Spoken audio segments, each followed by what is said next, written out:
Settle it in Smash! Settle it in Smash. The idea of deciding things based on who wins in Smash is something I've liked the idea of for a while now, but not really in the sense you'd think. What if you wanted to settle something with almost entirely random odds? Factors that are completely out of your control. I can't tell you how many times I've decided what to eat at a restaurant by just flipping a coin, or if you need more than 2 options, by using a random number generator.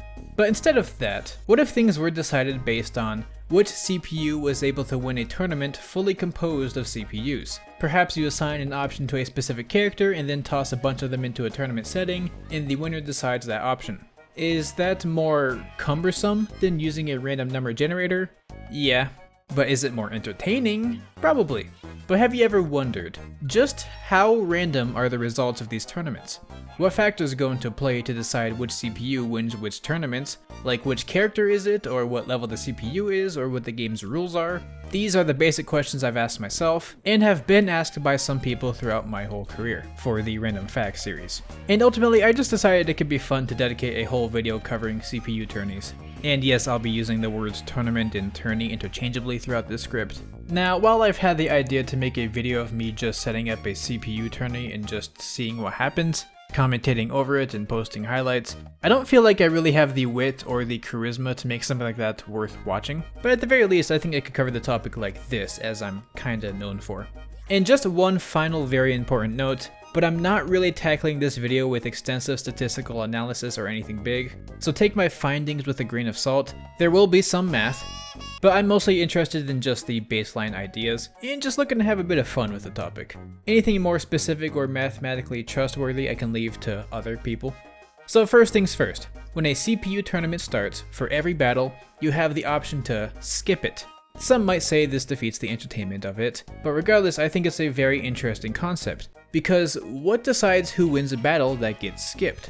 For this specific test, I used a competitive rule set with a tournament structure focused entirely on 1v1s, and I realized afterwards that I left all of these stages on, but I don't think it matters anyways. And with a rule set with as many participants as possible to make the testing more efficient. This way, we'll be gauging things purely on character ability, at least hypothetically. And we'll be having more diverse tests later, but for this specifically, I don't know, everyone's Mario. Doesn't get more basic than that. First and foremost, with all characters the same and all CPUs at level 9, without shuffling their arrangement, was there any consistency in the results? And the answer is pretty plainly no. After 3 tournaments, which CPU number ended up winning seemed to be just random. Like, there is enough diversity to where I'm comfortable saying that, at the very least, with all aspects kept consistent, the results from the tournament will be randomized to some degree. So it doesn't default to, like, say, CPU 1 having a higher chance or anything. And this is kind of what I expected. Though these results obviously don't tell me anything about how the odds work with alternate costumes. So I did a little test about that specifically. With an alternating pattern of default and Waluigi, that means every single first fight of the match will be between 2 different costumes, and then potentially even more depending on who wins where. And after 3 tourneys, there were 71 1v1s between the 2 different costumes, of which 37 were won by the default alt, and 34 were won by the Waluigi alt. So about 52% win rate for the default and 48% for Waluigi. This is enough to make me feel that the odds don't change depending on which costume you use and are essentially a coin flip. Now, there's a funny moment in my first test where default Mario won 7 matches in a row, which definitely set off some red flags for me, right? But when looking at the tourney as a whole, default Mario only won 11 1v1s and Waluigi Mario won 9. So it wasn't actually that skewed when looking at the big picture. I guess I just got the same coin flip result 7 times in a row, which is a 0.78% chance or a 1 in 128 chance, which are the same odds as getting these sort of King's Drop in Earthbound and other such rare items. So for the sake of this video, I'll say that the RNG of whether or not a CPU wins when you skip a match does not care about the costume. And I just happened to get a little bit of funny luck, which is really nice because most of the footage I got later on uses all of the 8 alts, and I didn't want to have to re-record that with identical costumes. Now to get more interesting. What if every other CPU was now level 1? Will the results stay random if we skip watching the match? I'm making the odd numbered CPUs be level 1, reason being the same as the last test. As long as I don't shuffle the CPU order, we're guaranteed 16 1v1s between the 2 levels in round 1. And I did this a total of 6 times, making almost 100 different match attempts. And in all of these attempts, the level 1 CPU didn't win a single time. It was consistently the level 9 CPU that beat them out.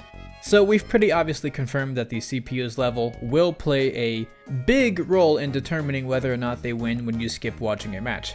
And frankly, the results would probably be the same even if we watched them manually. Now, what if the difference wasn't that large? How about instead of a level 1 CPU, we have level 8? Just a single level lower from 9. This time I arranged them in the even numbered slots just to shake up testing, I don't know. So odd number is level 9, even number is level 8. And in this test, even though it was overwhelmingly in favor of level 9, occasionally a single level 8 would squeeze out a victory. Of course, they will just get pummeled immediately following that, but this does prove that merely having a level advantage doesn't guarantee a win. Sure, it makes it very, very likely, but not guaranteed, which I find to be really interesting. Of course, there was plenty of variance. I had 2 tournaments with not a single level 8 CPU winning, but I had 1 tournament where 2 won a single match. They all got pummeled before round 2 ended, so you know. Using very rough and basic math, we had a total of 4 level 8 wins, with 100 individual 1v1 tests, which includes the 96 base and the additional 4 from the other 1v1s. So that's a 4% chance for a level 8 CPU to beat a level 9 CPU. Again, I don't have to tell you that there's plenty of room for error there. Perhaps the odds are way higher and I got unlucky, maybe they're way lower and I got very lucky. Either way, I think the 4% area feels about right. So just for fun, if you plopped in a single level 8 CPU in a tournament full of level 9 CPUs in this environment, in order for that CPU to win, you'd need to roll 5 4% chances in a row. That's a... Now let me see this. 0.00001024% chance. Or in other words, a 1 in 9,765,625 chance. Even with a margin of error, this is just hysterically low. Like sure, there's a chance, but is there really? Being as generous as we can, if we create a tournament environment that's as quick and small as possible with only 4 players in a 2-match setting, that's still 2 4% chances in a row, which is a 0.16% chance, or 1 in 625. Now, I know this sounds a lot better, because, you know, it is. But when you compare it to the 1 out of 128 chance thing that happened to me earlier that I made a huge deal about, it's actually still really low. It's more akin to some shiny hunting methods. So if you want an underdog pick, like really underdog, then that's an option. So, there's 2 things you can therefore ask after learning this. First, what about the level 1 CPUs? If only being a single level lower has a win rate of 4%, then perhaps the win rate of level 1 CPUs is extremely low, but not impossible. Obviously, I'm not going to sit here and test this forever. I am a growing, aging man and I am going to die eventually, and I don't want to sit there and do that for the rest of my life. But it made me curious enough to add a handful more samples out there. A handful being 10 additional tourneys, which makes my total tourney count be 16, which is 256 1v1s versus a level 1 and a level 9. And in all of those attempts, the number of times the level 1 CPU won was 0. I recognize that this still isn't concrete proof of anything, it's possible that it's just much less likely, but I'm gonna be upfront with you, I stopped shiny hunting in Pokemon for a reason, okay? And you at least have something to add to a collection when you get crazy low odds there. I mean, it's brain dead easy in the more recent games, but whatever. I think 256 is a pretty good sample size. And if level 1 couldn't get a single win in that environment, then the odds are too low for me to care about testing even further. If anyone wants to give it a try themselves, please be my guest and tell me what you found. I still sort of believe that it's possible at an extremely low probability, but for now I can't really prove that one way or another. And the other question I can see you asking is, for the level 8 and level 9 tests, our odds for the level 8 winning were 4%, but is this actually accurate to if you watch the match play out yourself? Remember that most of the testing in this video is for the odds when you just skip the match, and the results get decided semi-randomly. But do those odds accurately reflect how a match would go if you just let it play out? And this time I made the level 8 CPU be the default alt, and the level 9 CPU be the Waluigi alt. A form of differentiation I should have done beforehand, but whatever. Now again, this is where I initially realized that the stages for the tournament were randomized from the entire roster rather than just a competitive pool, but I'll touch up on that later. So the results of the first tourney were actually pretty interesting. The matches were more even than you might have expected with a supposed 4% win rate. I mean, there were plenty of matches where level 9 just completely curb stomped level 8, But ultimately, while watching these matches, I got the vibe that level 8 was performing better than a 4% win rate. And in the end, level 8 won a total of 3 matches. Unfortunately, none of them made it past round 2, but 3 wins out of 18 matches is pretty good. By the way, it's 18 instead of 19 because I accidentally skipped one of the rounds from muscle memory, oops. Obviously I wanted at least a few more samples, so I did one more tourney without recording, and in this one level 8 won 4 times out of 20 attempts.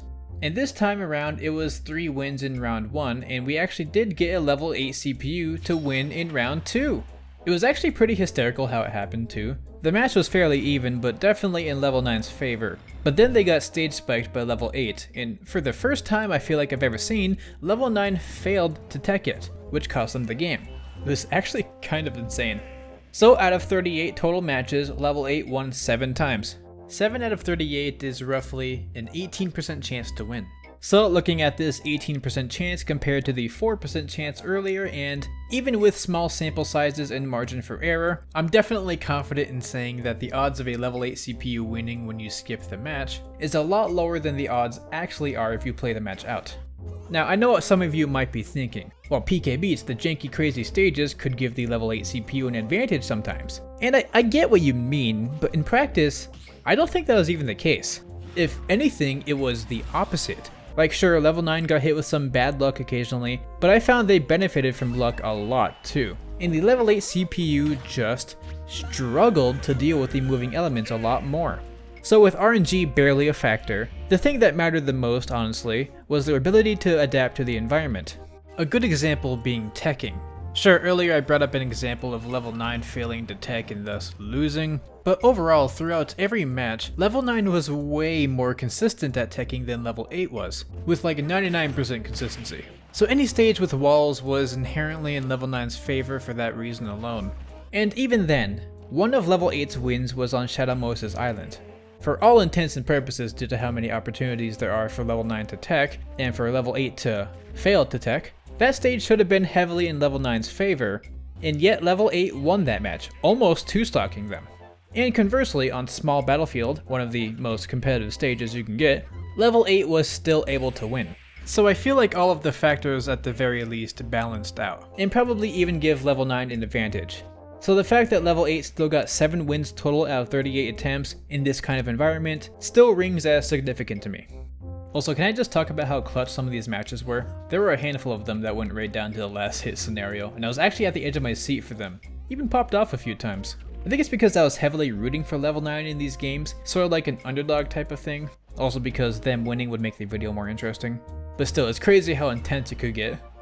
I'm going to go back to testing odds when it comes to skipping CPU matches, since that's just a lot easier to test. I do think watching these matches is fun, but that takes a lot of my time. So maybe I could save anything else like that for future videos with more observational based studies. So first, I was curious if there would be any change in performance if I drastically altered the game's rules. I'm talking going to stamina mode with 50 HP, 1 stock, final smash meter on, with the only stage being Great Cave Offensive, because I don't want these CPUs to be having too much fun, and all items on high. I'll be using the level 8 versus level 9 pairing as a basis, and after 50 total attempts, level 8 only won a total of 2 times. 2 out of 50, that's 4%, which exactly adds up to our odds from earlier. So I'm not entirely confident in saying that the game mode choice or stage really makes a difference in the randomized results. And it kinda makes sense why. However, let's reset the rules back to what we had before, being mostly competitive and having all stages, because there's one more factor that I think could actually affect the outcome. Spirits. What if all the Marios were at level 9, but Waluigi had my murder spirit set, and the default Mario maintained his underdog status with no spirits? Will this affect the results? And the answer was a pretty resounding yes, as my first test match had 0 default Mario wins. So yeah, whether or not a CPU has spirits will absolutely affect the results of the match. I'll be honest and say that I can't be bothered to get a big enough sample size to tell you the exact rates, but it's still pretty clearly, overwhelmingly, in favor of the CPU with spirits. But we can test further. What if we now give default Mario a defense-based spirit? In the Triangle of Spirits, defense beats out offense. And in this tourney, the defense-based Mario actually beat out all the offense-based Marios by quite a bit. Not a complete knockout as 2 of the offense Marios won a round, but that's it in the whole thing. Pretty clear advantage towards the defense spirit. So what, does that mean that the winner is influenced by which type of spirit it is? Well, when I then switched the offense spirit for the grapple one, which following that logic should beat out the defense spirit, grapple still got wiped. This time even harder. So what gives? I looked at the spirit sets that I used and honestly, I can't really tell. The offensive spirit set I used had a whopping 13,235 for team power, with almost 8,000 offense, while the defense spirit had 4,000 less team power and a whole 5,000 lower offense. So it feels like to me the offensive spirit here should have been more powerful regardless of type matchup or anything. And sure, the grapple spirit I used is weaker than the defense spirit, but only by like 3,500 team power, which means its overall stats were less weak than the defense spirit was weaker than the offense one, if that makes sense. Basically, defense was as stronger than grapple as offense was stronger than defense, at least as I'm understanding it, and yet defense won in both scenarios, so... What this sort of implies to me is that the defense stat is considered more important than the offense. Honestly, when it comes to spirits, there's just so many individual factors that can change things. Maybe you can leave some ideas down below, but for the sake of the video, just knowing that what spirit is equipped plays a role in determining which CPU wins is good enough for me, as that is pretty interesting. Oh, and before moving on from spirits, I bet some of you are wondering, what if we give a level 8 CPU a spirit and put them against a level 9 CPU with no spirits? How does that shape up? And unsurprisingly, it was a level 8 sweep. Level 9 didn't win a single round. So yeah, spirits are incredibly impactful. So wait, you might then be wondering, what about a level 1 CPU with the murder spirit versus a level 9 CPU with nothing? Is the spirit impactful enough to bring level 1 to victory? And immediately we see, yes, it is. And you know, I was expecting maybe like a few wins from the beefed up level 1, but it ended up being another sweep. Like not even close, the beefed up level 1 just destroyed level 9. So I saved the last match just to watch it through manually, because I was super curious about how that would go. And well, it was actually kind of hysterical. Like level 9 could be absolutely destroying them, but then level 1 would accidentally step on their controller and throw out a fireball, dealing the same amount of damage. It's kind of like running at people in TF2 with the Rap Assassin melee, and then just getting crit. I got demolished. But in the end, level 9 3-stocked the beefed up level 1. Sure, when level 1 hit level 9, it did massive amounts of damage, but I think the game underestimated just how stupid the level 1 CPU's AI can be. Like, it rarely ever threw out an attack at all. It mostly just wandered around aimlessly like they were lost in Walmart. So even though skipping the match would make it seem like a spirit boosted level 1 CPU sweeps a non-boosted level 9, I think it would be the opposite. Like maybe an occasional level 1 will drop their controller in the right way and take a few stocks on accident. But until the AI actually gains some sentience, the matchup is still heavily in level 9's favor. That's just really funny. I actually kind of recommend this setup to anyone because it can be really entertaining to see if this level 1 CPU actually manually ends up beating the level 9. And lastly for this video, we need to talk about different characters. Yeah, we've gone this whole way without switching off of Mario, so let's touch up on that, shall we? I think a good way to start is by pitting two characters who are generally seen as very different in power, I guess? I'm not sure how much human results-based tier lists reflect on CPU performance, but I have a feeling that Kazuya is still pretty powerful, and Isabelle is still pretty not powerful. Oh, post-production PK beats here. I only just now discovered that there are CPU tier lists out there. I mean, just like any other tier list, there's loads of diversity and placements between each one, but surprisingly, a lot of them seem to agree that Isabelle is actually pretty good. So just as a heads up, I did the testing you're about to see again off screen, with Sheik replacing Isabelle, since she was pretty frequently considered a terrible CPU in these tier lists, which I can kinda see. And I got basically the same type of results you're gonna hear me talk about, so nothing really changes. Alright, so let's move on to that. Of course, we're doing the same basis as before with the same rule set and all the CPUs being level 9. And for this test, I did a total of 8 tourneys, which resulted in 211 1v1s between Isabelle and Kazuya. Of those 211, Isabelle won 99 and Kazuya won 112. So Isabelle had a 47% win rate and Kazuya had a 53% win rate. Admittedly, this is where I start to regret my lack of statistics knowledge, since it did feel very slightly in Kazuya's favor throughout all of these tourneys, but when you look at the big picture, the difference isn't actually that big, is it? Especially when you consider the extreme difference of ability each character should hypothetically have. Just out of curiosity, I used the coin flip generator to flip 200 coins, and in that first pull, tails came up 95 times, which is about a 47.5% rate. And then I did 100 more coins, with head coming up 47 times exactly, so 47%. So when I compare all of that to Isabelle's 47%, I feel a bit more alright. That's obviously not like really hard proof, but it's just sort of to give you an idea of how 50-50 chances can fluctuate without needing to remember your college statistics class. And to balance this out, the testing I did with Sheik replacing Isabelle that I mentioned earlier went even closer to an even 50-50 spread. So with nothing big enough to really stand out to me, I'm just gonna say that at least when skipping the match, the game doesn't really factor in which character it is, and doesn't give certain ones an advantage. If anyone with more statistical knowledge has any reason to combat that, just please let me know in the comments. Now again, that's based on when you skip the match. Due to the fact that there are even CPU tier lists in existence, I definitely imagine that if you were to manually watch the matches, there would be some variance in outcome due to CPU skill. And in the one match I actually watched of Sheik versus Kazuya, yeah, it was pretty lopsided. Kazuya steamrolled over Sheik with a pretty easy 3-stock. But given the potential scope of testing that out for the entire cast, and the fact that this video is long enough as is, I think I'll leave that type of observational studying for the future if anyone even cares to see that. Not that I'd do the whole roster, again I still only have finite time on this earth, but you know. And actually, since that's everything I could think of, I'll leave the video there.